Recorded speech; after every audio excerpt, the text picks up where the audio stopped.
First of all, let me just apologise about today's video. I completely screwed up, basically. Last night, I uploaded, you probably noticed a video went out, like a Felipe Anderson video went out at some ungodly hour, I don't know, 9, 10, 11 o'clock, can't even bloody remember.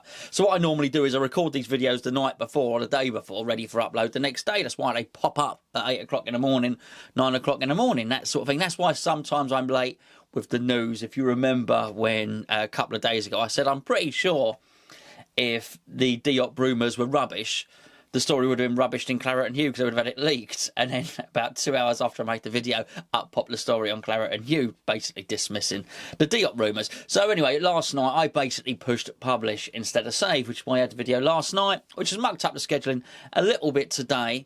And also I was unable to add something in yesterday, which I'm going to do now, which is Dom is going to talk about the academy and some of the academy players later on in this video. But it does sort of tie it in quite nicely because I've still got some Blowing Bubbles magazines to give away. And bearing in mind we're going to talk about academy players, there's Nathan Holland in one of the pages. I thought it was probably worthwhile discussing on here. If you want a copy of one of these, then you can get it by clicking on the link below and subscribing to Blowing Bubbles. But the competition to win one, just leave a comment down below, something to do with, well, whatever, something to do with Nathan Holland, Diangana. Declan Rice is still technically a youngster, really, isn't he? Any one of those, or something to do with the academy, and then we will pick a winner from there, and we'll get you one of these sent out. Now, in terms of the academy itself, I think the Diangana one is a massive feather in the cap. And I think it's something I'd like to see done with Nathan Holland this season. Because I do think Nathan Holland is possibly closer to the first team than some of us might expect. I know I've been going on about him for years and the rest of him, but I do rate him highly. I think it's worth pointing out, I think his contract expires in 2022. So he's probably going to need to make the breakthrough now. But the loan deal worked out extremely well for Diangana. A loan deal ideally works out for all parties. The player, the loaning club, and the club that the player's being loaned to.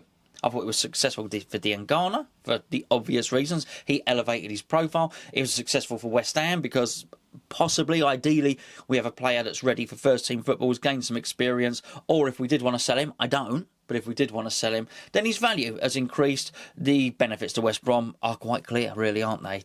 Basically, it was a really successful loan deal. We got lots of goals, we got lots of assists. I think it was quite tight, promotion as well, so I think it's fair to assume he had a big part to play in them getting promoted. So that was a really, really good loan deal. But what's going to happen this season is that, as Dom was going to go on to explain in a minute, because we've got more substitutes and more places on the bench, there's going to be a real option for players, a real opportunity for some of these young players. And I think, whilst we might not like everything David Moyes does, he does give youth a chance. And to that end, I do wonder if Ngakia has sold himself a little bit short on there. Because if he had real belief in himself, then his £5 a week would have multiplied by 3 after 15 games. So basically, Ngakia needs to have belief that he was going to play 15 first-team games for West Ham. Then his wages really started going up. The goal bonuses as well, the appearance bonuses were good as well. And I think it's safe to say, and I think a lot of you would agree with this, that Ngakia was nailed on, at least for the remainder of the season, to be David Moyes' first choice right back. He'd already demonstrated that he could keep Zabaleta out. He'd already demonstrated that he could keep Fredericks out. David Moyes picked Ngakia when Fredericks was fit. So to show that he's capable of throwing a young player in there is a really, really good thing. He's got a history of doing it at Everton as well. The big examples are clear and well recorded. But also look at the way he brought Ben Johnson. I thought he was paying lip service to Ben Johnson by saying, oh, he's come off an injury, he's not fit yet. But actually, I think he meant it, because actually when he was fit, he put him into the team. He played him at right back and left back. And actually, sometimes you just got to take Moyes at his word, because he made similar noises when Jared Bowen came in. He's not quite ready yet. I don't want to put too much pressure on him. And he only brought him on as sub for the first few games, didn't he, Jared Bowen? And now he's cemented his place in the team. I think David Moyes, I think it's fair to say David Moyes had played Declan Rice. In fact, I know he did, before Pellegrini had even come in. Declan Rice was playing under David Moyes as an 18-year-old. Granted, as a central defender and not as a central defensive midfielder, I think we can probably, in some regard, probably give credit to Pellegrini for moving him into that position and making him that sort of player, certainly. But my point is David Moyes has shown that he is more than willing to give youth players a chance if he rates them. That doesn't mean he's just going to chuck everyone in there. If he thinks Conor Coventry's not good enough, he won't play him. If he thinks Silva's not good enough, he won't play him. That being said, is Silva... I'm not sure Silva's a 17-year-old. I've got a feeling he's 22, 23 or something like that. I may be wrong. But my point is, it's a really good time for the youth team. And going back to my original point, I want to see Nathan Holland going out and doing a loan like Diangana did. And I feel that, particularly with the amount of money that's not going to be in the Championship, I think that might be very, very good for a few clubs. It might be the only way they can get players in. We haven't seen the full implications of fans not going into grounds, of COVID-19, all the lockdown, all the rest of it. We haven't seen the full implications on football clubs yet, because they got a lot of their money up front. And like anybody that takes a sub on their wages or gets a lot of their money up front, by the time you get to the end of the month, things get a bit tricky. And then football, in terms, we haven't quite got to the end of the month yet. So we could see that loan deals are available for players. I think it's why people are not paying big money for Championship players at the moment. I think they know that they can go and get them on the cheap near the end of the window, because the clubs are just going to be desperate for money because they have no income stream, particularly with the threat of a second spike, if you like, or things starting to build up across Europe and all the rest of it. It may well be that fans, and lots of them, don't get into football grounds for a little while yet. And with that in mind, Football League clubs are going to need all their fans. They need full capacity as quick and as early as possible. So I think there are bargains to be had, which means I think a lot of those Championship squads will get depleted, which means they'll need players. I'd like to see some of our loan players going in there. But I think it's good times. I think this is a good opportunity to be a youth player.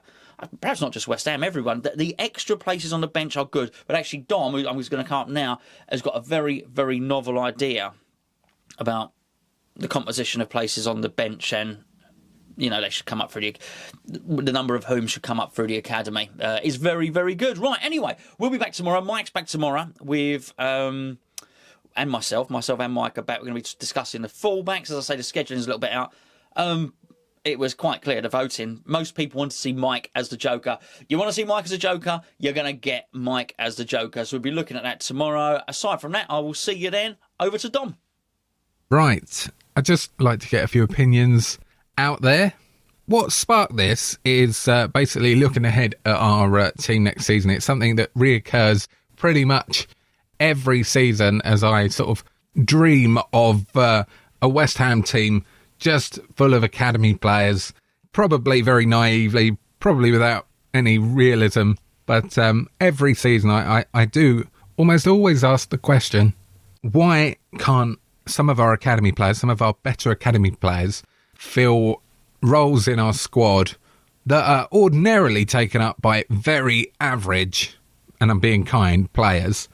And perhaps this season, with all that's going on and the fact that we've got no money, it might just be that season where we are a little braver and we just give some of our youngsters more of a chance. I think we've seen in recent years, and of course, Declan Rice is an exceptional case because it's very rare you're going to get someone that good coming through your academy.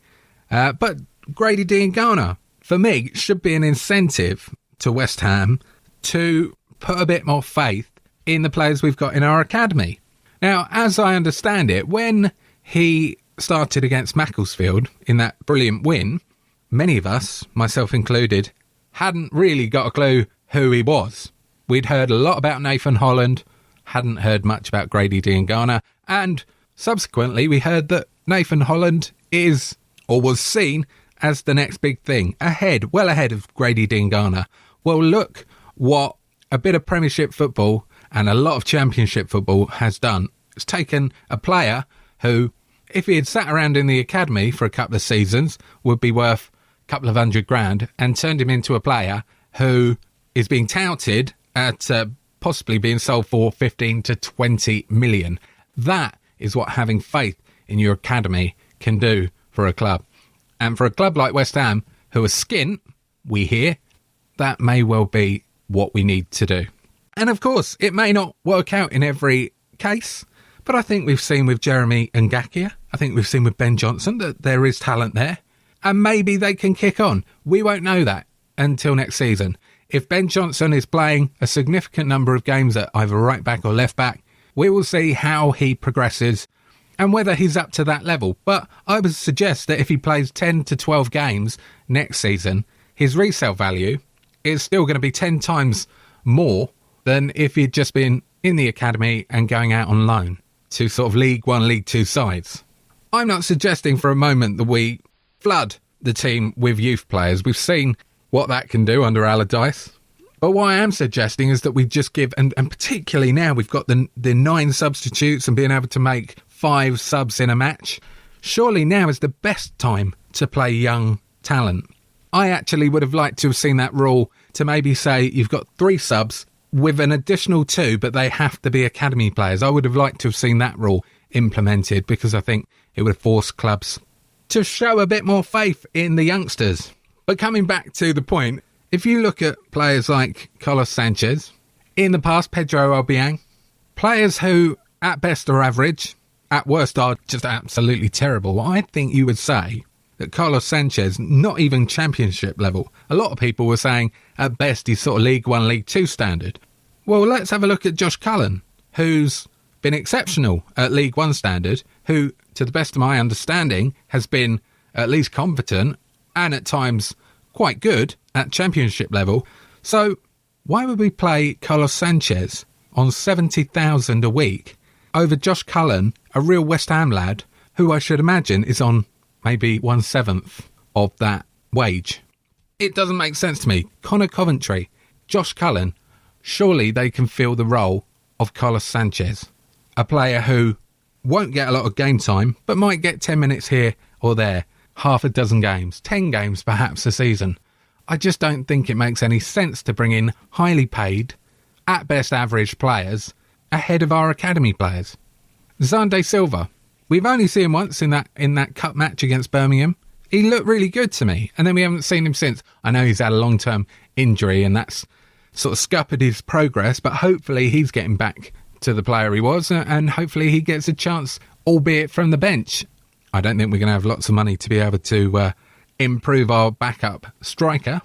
But ultimately the point is there's talent there. There's a smattering of talent there. Cardoso at left back. These players might not tear up the Premier League, but they might be just as good as Arthur Masuaku. And surely, for a club without any money, that's enough.